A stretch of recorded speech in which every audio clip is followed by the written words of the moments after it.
Hello. Okay, so my next job is basically to replace my radiator, which if you watched my servicing video you would have seen that I mentioned that they don't come out of the factory in this brown colour. They are actually black, like the edge there, and over time they go brown with age and heat, and that indicates generally that they're getting towards the end of their lifespan, and they do eventually start to leak along the seams.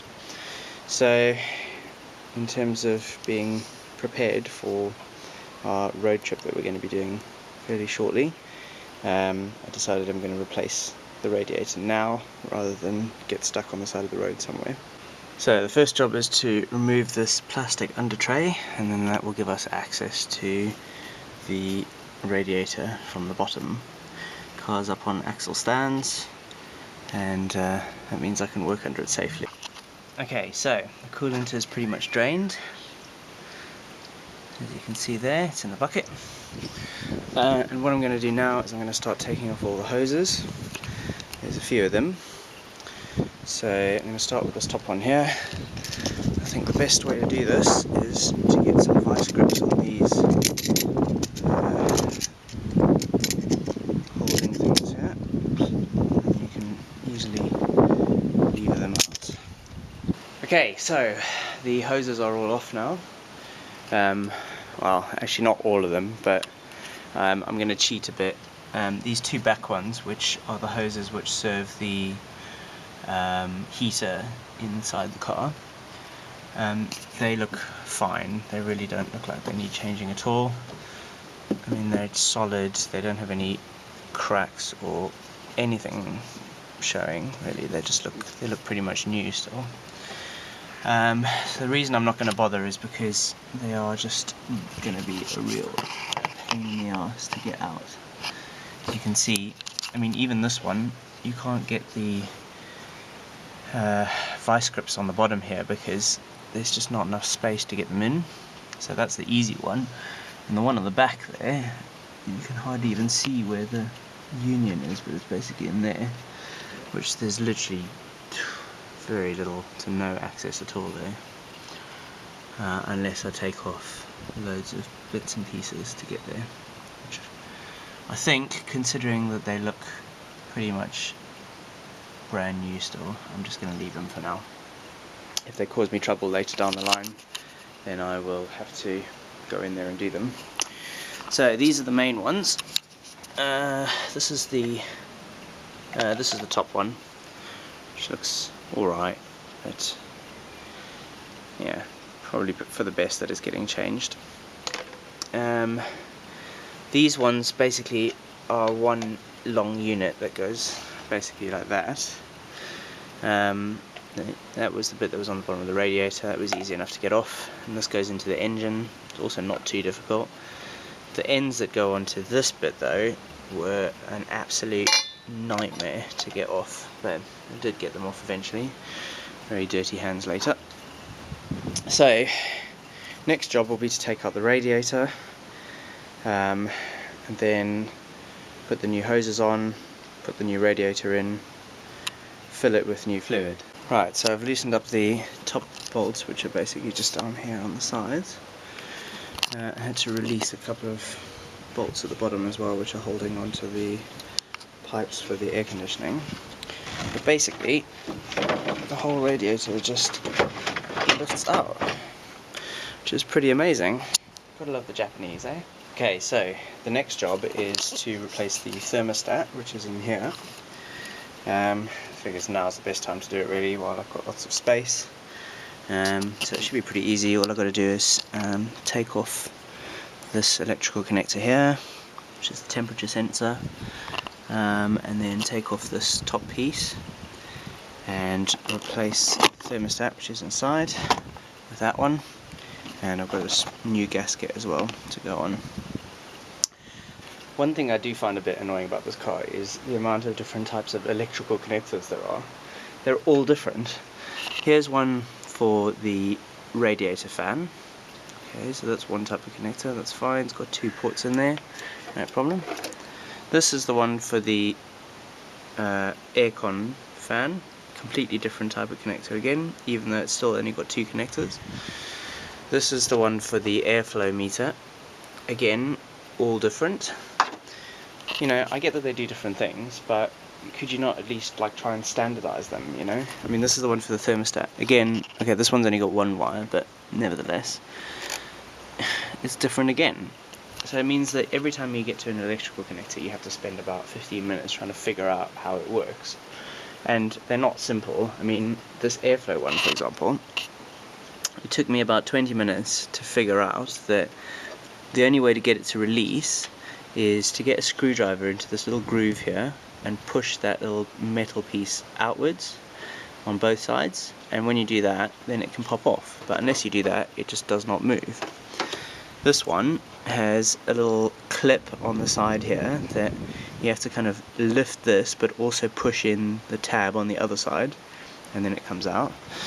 This one has 2 little kind of tags. I don't know if you can see this, but 2 little tags like on that side there, and you have to kind of push that in and open up the other side, and then it opens. So why not just standardize it? Have one type of clip that works the same for all of them, honestly. This one, I haven't quite figured it out yet. I'm assuming it's got something to do with this tab that you can see here, but God knows. Well, it seems I may have been worrying for nothing about this system, because looking at that, it's like new inside there. There's no corrosion at all. Amazing. Anyway, so I've got it open anyway. This is the old thermostat, which is this funny brass colour, and this is the new one, which looks a bit different, which is a little worrying. But I'm assured that this is a genuine Mazda thermostat. This one looks a bit more substantial. Well, I suppose it's inevitable that at some point something is going to go wrong. So basically I was busy putting on the cover for the thermostat, which you can see there, and this bolt just sheared right off as I was tightening it up. Very luckily, when it sheared, it was still sticking out a little bit, so I was able to get the vice grips on it and undo it. Otherwise it would have been much worse. But now I'm left in a situation where I can't finish this job today because I've got to find myself a replacement bolt from somewhere. I'm not quite sure where one would get hold of those. So that's a bit annoying. But the radiator is in, and I'm just busy doing the hoses at the moment. So at least that will be done. I've cleaned out the expansion tank as well as best I can. So I'm going to do everything else, and then we'll just have to leave that and try and source a replacement bolt from somewhere, and then yeah, then the job will be finally finished. Okay, so hoses are done. There's the one that goes into the engine, that's on. There's the bottom hose, that's on. And there's the top hose, which is on as much as it can be until I can fix the thermostat. So that's pretty much it. I've got to put the air cleaner back on, which I'm going to do now, and then that'll be me for the day. I'll pack up, tidy up my mess, and then I'll have to come back to this when I've sorted out a replacement bolt. Right, okay, so it's the next weekend now, and after some searching around on the internet I managed to get hold of some replacement bolts for the ones that I sheared off, or the one that I sheared off, but I'm going to replace both of them. They're not new, they are second hand. I did contact Mazda to try and find new ones, and I did actually get in touch with the chap who asked me to confirm the model number I want, which I did, but then I didn't hear anything more from him, so oh well. Okay, so the thermostat is now in place, and the thermostat top cover is now back on and screwed in. So now I just need to fit this top hose, and then I can refill the system with coolant. So what I did actually this morning, before I started filming, was I actually flushed out the engine by filling a bucket with water, and then while the thermostat was still removed, I just poured water straight into the engine from that side, and then let it drain out of the bottom pipe there, which I've unattached there, and then it flowed into another bucket where I could collect it. So I ran that through until it was all clear. If you have a hose, obviously that's a bit easier to do because you can just put the hose straight in there and do it that way. Okay, so I'm just now working out the mixture for the new coolant. I have some deionized water and I have some antifreeze. Using deionized water because then it won't have any particles in it which will cause scale like what you see in your kettle. Obviously inside the engine that's not a good idea at all. So now I'm going to do a mixture. So according to the manual, the coolant capacity is 6 litres. So I've marked out 6 litres on this bucket here by pouring in 6 1-litre bottles of water and then marking out where it was. I've also marked 3 litres so that I can see when I'm halfway. So they reckon that for minus 16 degrees it should be 65 water, 35 antifreeze. So I think that's what we're going to go for because we're unlikely to reach temperatures lower than minus 16. Okay, I think that's about right for the water. So if we imagine this as percentage, obviously this will be 50%. So imagine there will be about 25, there will be about 75. So this is about 65, more or less. And then we'll just top up the rest with antifreeze. There we are, up to 6 litres. It's a nice blue colour, very pretty. So what we're going to do now is I'm going to just add a little bit more. I'm probably going to take it up to about there, just so there's a bit extra. Because you kind of want a little bit extra, rather than having too little. So what I'm going to do is I'm going to go half-half for the last bit, because I don't think it really matters if there's a little bit less. Right, so it's now time to start pouring in the new coolant. So what we're going to do is fill it up until it's basically up to the top here, and then what we're going to do is turn the car on and run it until it's up to operating temperature, at which point what will happen is the thermostat will open and the system will start to circulate, and then we'll top it up again so that it's up to the level of the filler here, and then the last job will be to fill the overflow and expansion tank. Okay, so our coolant is up to the top there, so now we're going to go and start the engine and run the car until it is full. Warm, sorry, not full. Okay.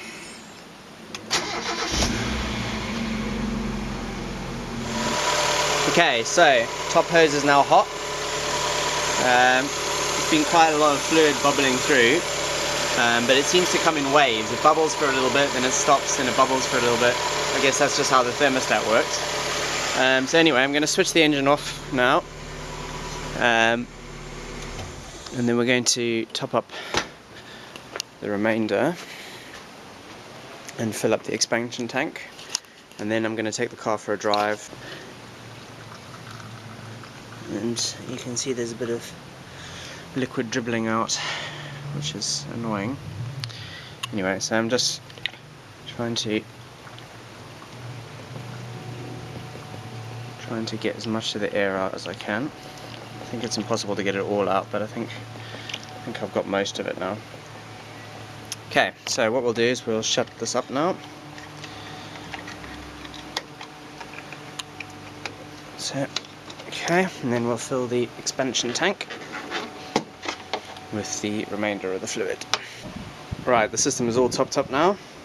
I have accidentally slightly overfilled it, but it doesn't really matter because what will happen is if it expands too much, it pops out of this overflow pipe, which then just drains down into the bottom of the engine, so it won't really do any massive harm. So now, next job is to start her up again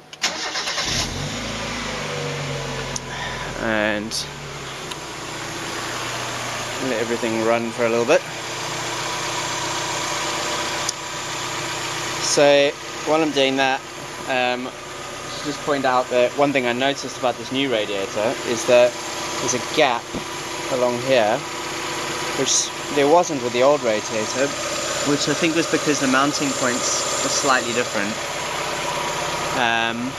Although they don't really look that different. So I'm not quite sure why that is, but it is mounted properly. I did double check. So it's not anything I've done. It must be just a slightly different design. Oh dear, we have a problem.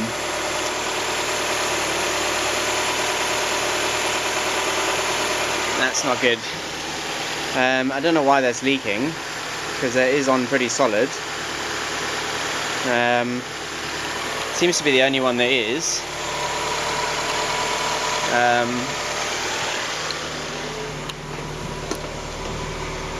The temperature isn't going over the top, but shouldn't be doing that at all, really. Right. So it doesn't seem to be any more fluid leaking out of there. I've rearranged this slightly. I think it was on the... there's a kind of a nub under here, and I think it was on that, so it wasn't sealing properly. But there's still steam, coming from somewhere, and I can't figure out where. Right, I don't know if you can see it, but it's happening now. It seems to increase when I... yeah. I don't know if you can see it, but there's definitely steam coming from somewhere.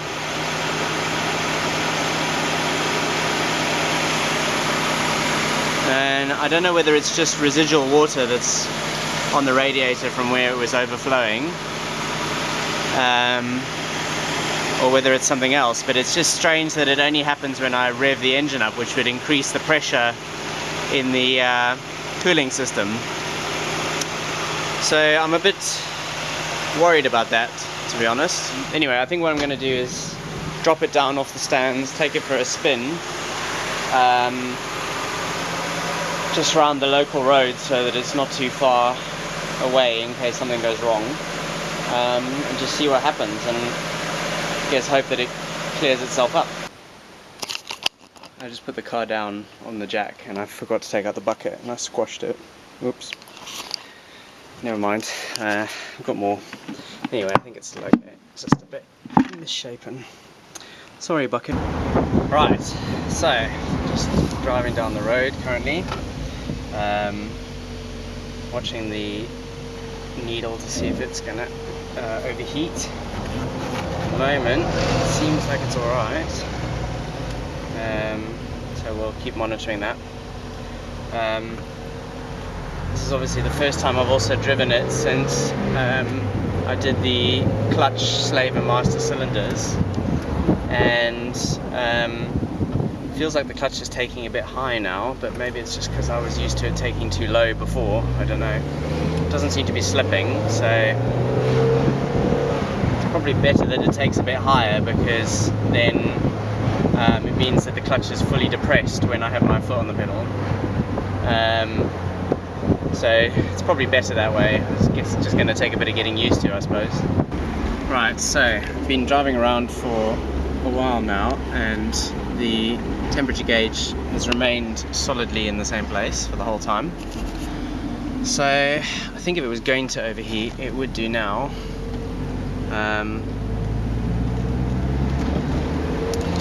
So I guess what I'm going to do is just go back home, and then see if I can see any steam. Because hopefully, if it was just steam from the overflow when I was filling the radiator, then by now all of that should have burnt off, and the system should be fully sealed up. Okay, well, I've been running the car for quite a while now, taking it for a few drives. As far as I can see, there are no leaks. I don't know what I saw bubbling earlier. It might have just been residual water from when I was topping up the radiator. If we look down in there, all looks good. Can't see any leaks there. Likewise in there, looks okay. And if we get down here below the wheel well, there's no leaks on the bottom pipe either. All looks good. So I'm going to leave the under tray off for a little while, just so I can monitor things for the next